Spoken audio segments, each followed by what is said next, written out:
नमस्कार. सात्विक कोचिंग क्लासेसमध्ये तुमचं सहर्ष स्वागत.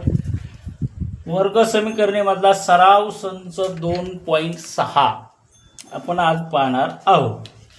2.6 पाहताना याच्यामध्ये पहिला प्रश्न तुम्हाला असा दिला आहे, प्रगतीच्या 2 वर्षापूर्वीच्या आणि 3 वर्षानंतरच्या वयाचा गुणाकार 84 आहे, तर तिचे आजचे वय काढा. लक्ष द्या, आपल्याला काही अटी दिलेल्या असतात, बरोबर.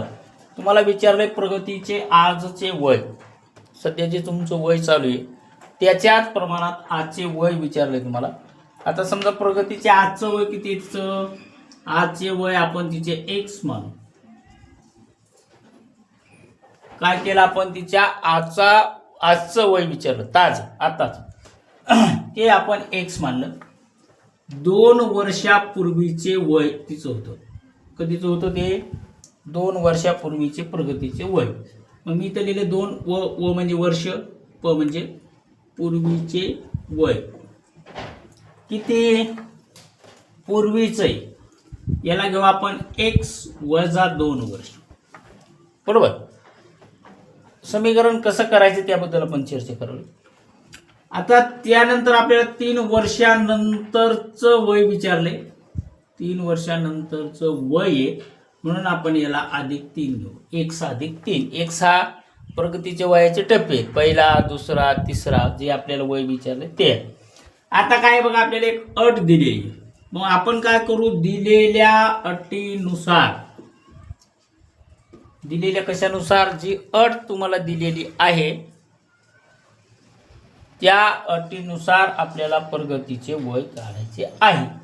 म्हणून पहिले 2 वर्षापूर्वीचं वजा 2 आणि 3 वर्षानंतरचं +3, एकूण वय आहे तिचं 84 वर्ष, बरोबर. म्हणजे काय, 84 हा तिच्या वयाचा गुणाकार नंतरच्या आधीच्या.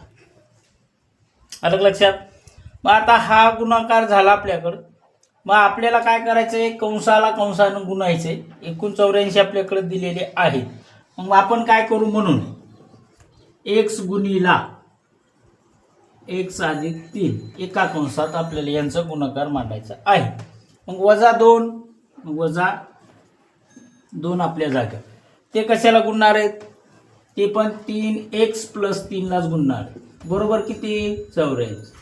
हा काय आहे, त्यांच्या वयाचा गुणाकार तुम्हाला विचारला, म्हणून त्यांच्या वयाचा गुणाकार तुम्हाला या ठिकाणी करायचा आहे. आता लक्ष द्या, एक्स गुणिले एक्स, एक्सचा वर्ग आला का तुमच्याकडं. मग आता एक्स गुणिला 3 अधिक म्हणून +3x, जशाला तसा तुमच्याकडे आलेला आहे. मग इथं वजा 2 गुणिला एक्स 2x अधिक 3 दोन्ही किती 6 आले का तुमच्याकडं. बघा, म्हणजे लक्ष द्या, बरोबर. ते वजाचे आपण वजा अधिक वजा बाकी, इथं 6 वजा पण घेऊ शकतात किंवा 6 तुम्ही अधिक पण घेऊ शकतात. मग आपण काय घेऊ, वजाच घेऊ. मग वजा 6, बरं घ्या अधिक 6, काय होईल जे घ्यायचे तुम्हाला ते, बरोबर. किती 84. आता मी फक्त एक्सने ह्या कंसाला गुणलेला गुणाकार मांडला आणि 2 त्या कंसाला गुणलेला गुणाकार मांडला. असं समीकरण एक छोटंसं तयार करणार आहोत आपण.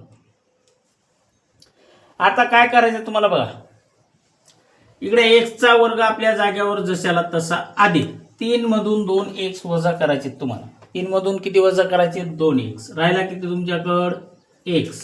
मग आता हे किती आहेत, वजा 6, बरोबर. किती, 84. या ठिकाणी वजा बाकी झाली, मी तुमच्या लक्षात आणून देऊ, तुम्ही पुन्हा नंतर लय विचारू प्रश्न. जेवढ्या लाल पेन्सिलनं मी खून केली तिथं झाली आपली वजा बाकी, बरोबर. आता हे 84 मला बरोबर चिन्हाच्या तिकडे आहेत, त्याला बरोबर चिन्हाच्या अलीकडे आणायचे.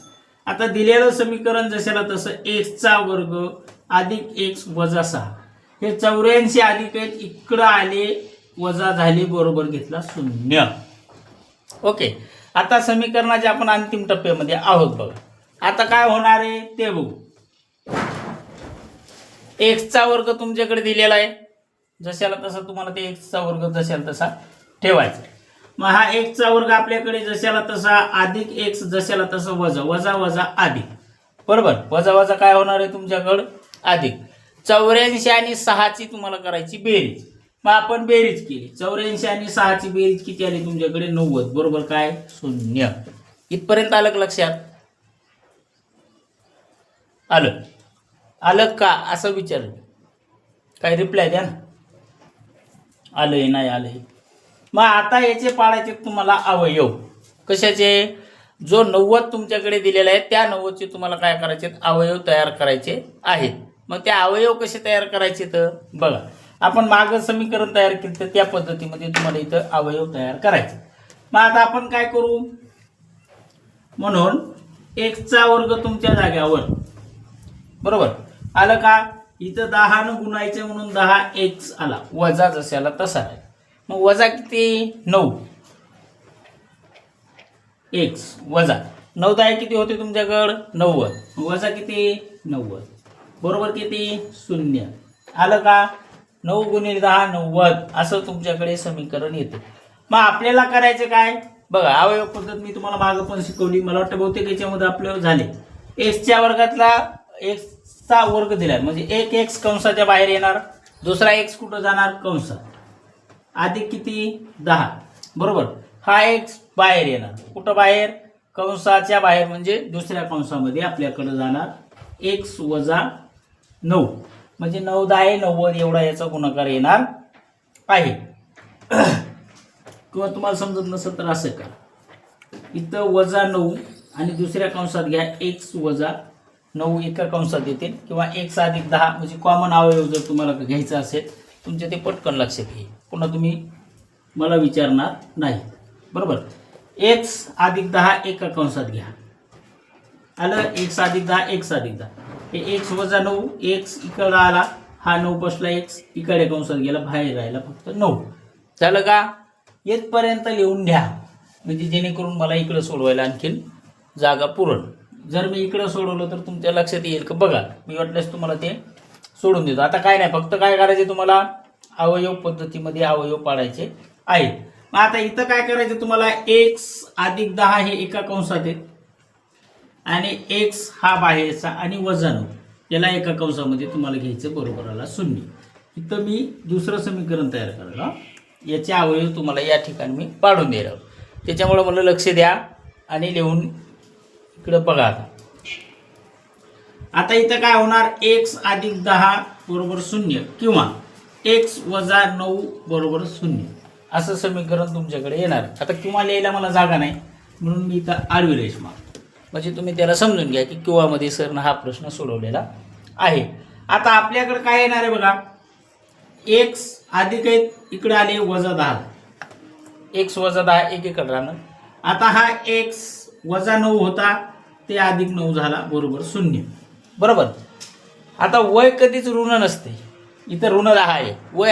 वयाचा पॅटर्न काढताना वय कधीच ऋणामध्ये येत नाही. ते कसं पाहिजे? नेहमी हे तुमचं धन पाहिजे. मग आपण काय करू? इकडं धन 10 आहेत, 9 येत आपल्याकडं. मग एक्स बरोबर 9 एवढं आपण तिचं वय घेऊ.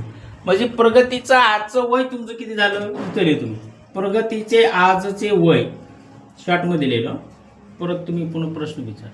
9 वर्ष, कारण 10 पण घेतला असता पण या ठिकाणचा 10 तुमचा ऋण झालेला आहे.